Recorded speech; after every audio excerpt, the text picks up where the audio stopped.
Hi, people of the internet. Today I'm going to be paying some special attention to Mr. Dose with the dry ice blaster. If you guys are new and you'd like to get caught up on the car that essentially started it all on my YouTube channel, up above my head is not a link to Mr. Dose's videos, but rather a helpful math equation on figuring out the drag coefficient of a banana. Hopefully this stuff is still good. It's now 3 days old because I just finished up doing the bottom of the beetle.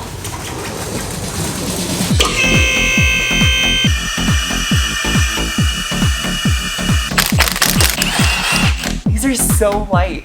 This is crazy. Well,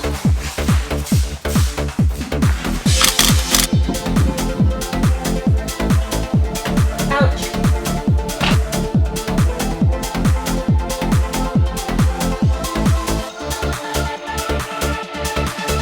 To give you an idea of the scope of this mission today, over the past 4 years I've owned the MR2. I have tried to make it as clean as I possibly could, considering this started out as a $2,600 non-running pile of parts. Everything up in the wheel wells is clean, and all the suspension components for the most part have been re-epoxy coated. All of the underbelly plastic was missing when I bought the car, so that's all been replaced with new stuff. The underside of the engine and transmission have a little bit of oil and grime residue because my cam trigger is currently leaking and I need to repair that. Subsequently, the subframe is gross from that leak. The zinc coating on the back of the brakes you can see is just all dingy. The underside of the car should just be red from the factory overspray, but it's got years of just road grime buildup on there, and that's what I want to try to remove with the dry ice blaster. Also, you can see areas up in here by the steering components, all road grime and gross.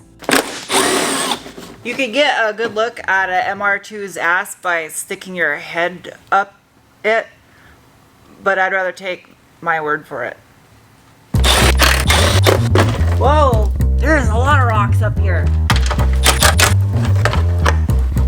I know it looks pretty clean because I scrubbed the crap out of everything on this car, but if you really take a close look at it, that's not acceptable. That's disgusting. I want to eat off this. See, all that? That's gonna be cleaned.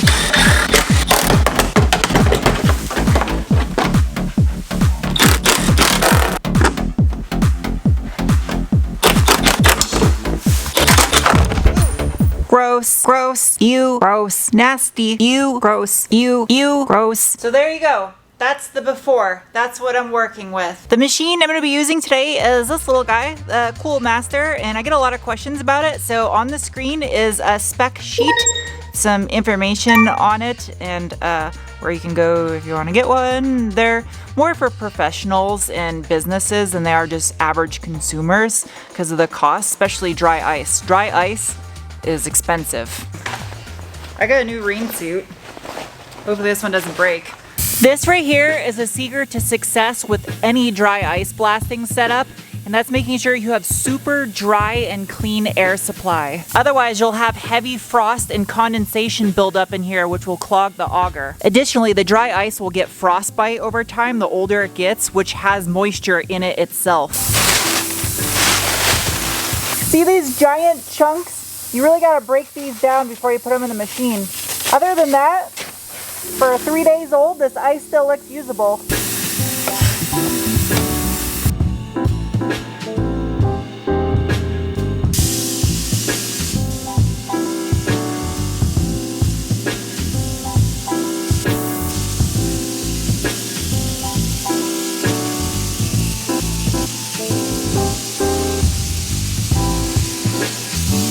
Just did a little test area on the area of the unibody of the car that just has the natural overspray from the original paint. I started out on a number 4, which is about half pressure, to make sure I wasn't taking any of the paint or the texture off. This area over here where there's primer, it got nice and clean. I'm gonna kick the pressure up to number 7, and I'm gonna switch out to a little bit more finer of a tip and see if that makes a difference.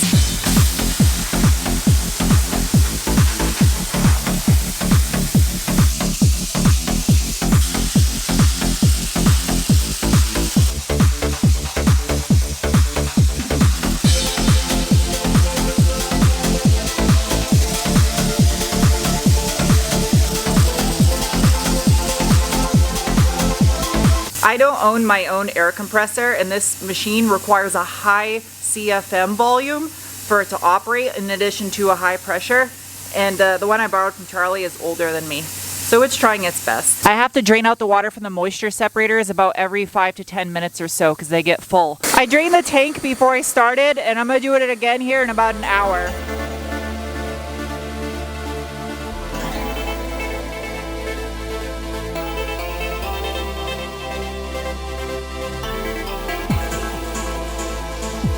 I had to emergency stop and pull the Bronco and the Lexus inside.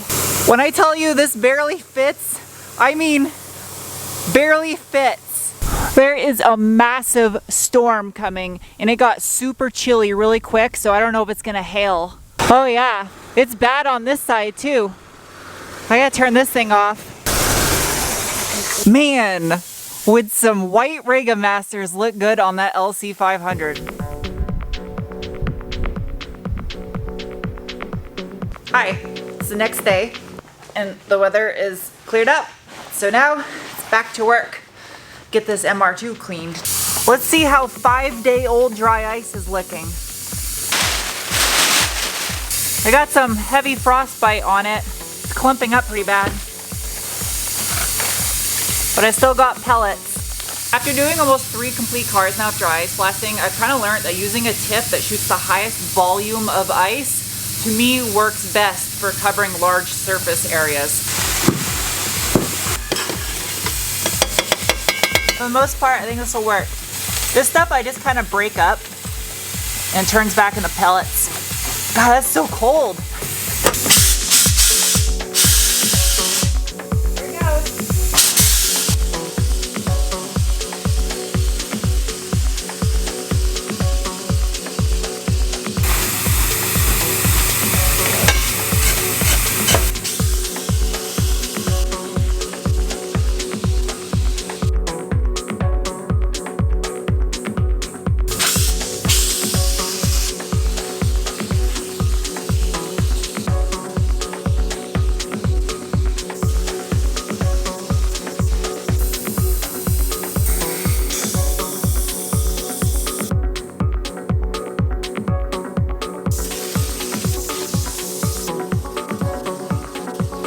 I got like maybe 3 or 4 scoops of ice left in this thing and then I'm completely out. I was trying to do the Beetle and the MR2 off of one 300-pound hopper. It's taking twice as long because I'm making YouTube videos and I have to pay attention to cameras and move them around and stuff. And I'm just losing too much product due to evaporation. Is that what it is? Evaporation? I'm gonna try to get as much done as I can, but as I'm not gonna be able to finish the car. There's just no way. Ooh, that's getting gross.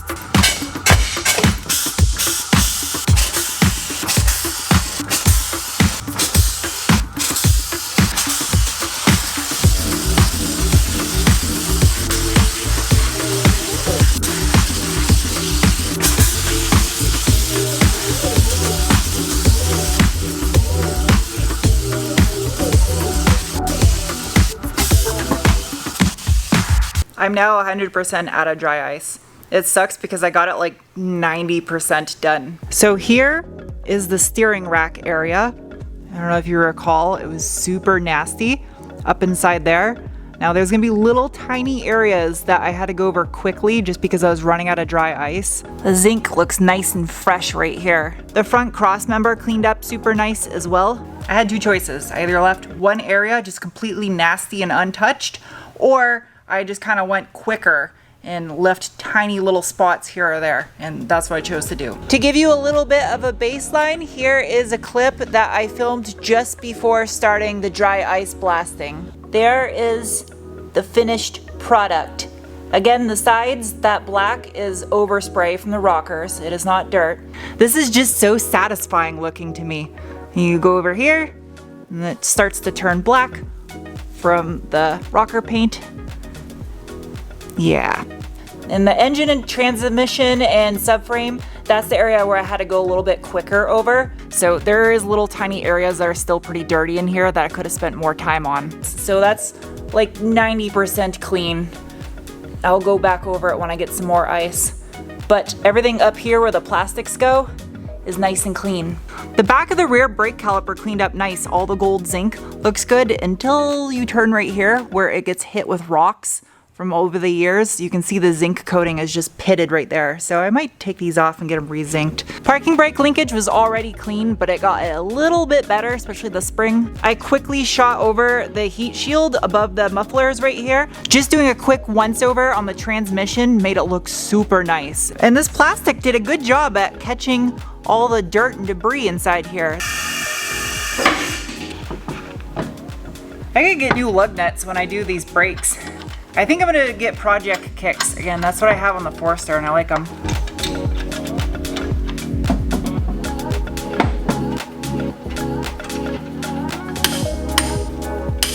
So,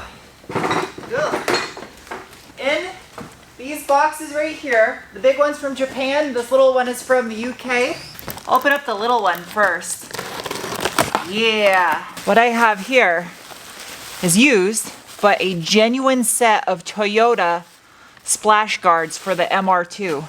Now there's companies that make aftermarket ones, but what's really hard to find is the OEM Toyota ones, and that's what these are. You can tell they're real because of the way that they are. They're in pretty good shape. I'm gonna have to clean them up and I might wet sand them with some 3000 grit to give them a nice even texture again.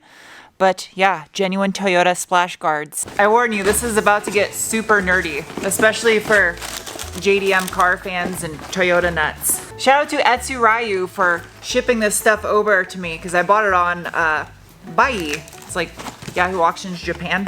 Now I bought a partial set of these a few years back, but they weren't really in the greatest shape. These are a complete set and in, hopefully, perfect shape. Look, it's wrapped in Toyota parts wrapping. Ooh, look at these. I got a complete set of genuine Toyota MR2G Limited rub strips in the corresponding correct color for Crimson Red or Super Red 2, I believe. Yup, just like that. The ones I have in the car right now are actually vinyl wrapped, matte black. But yeah, these are the correct color you're supposed to have with Crimson Red. Now those aren't going on just yet because I'm actually going to repaint the driver's door on here because it's having a little bit of clear coat failure by the rub strip. You can see right here where the clear coat is starting to lift. That's from improper prep when this door was painted before I bought the car.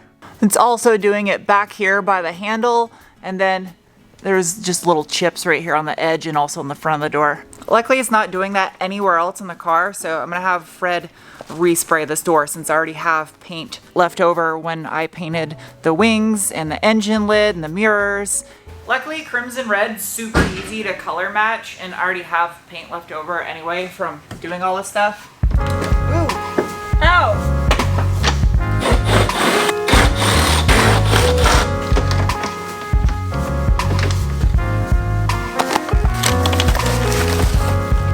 Since I have a set of the JDM Zenki taillights on here, it was bothering me that I had a USDM center panel. See, it's different than the USDM one. The USDM one, this area is larger and it's more compact and more detail on the JDM one. Also, I felt it looked better since I have the white Rega Masters to have the white MR2 writing on the grille. And in case you were wondering, I put the plastics back on the bottom side of the car now that it's all nice and clean and dry ice blasted. I got lucky.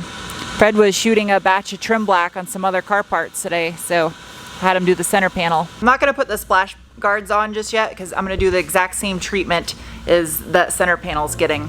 Sweet.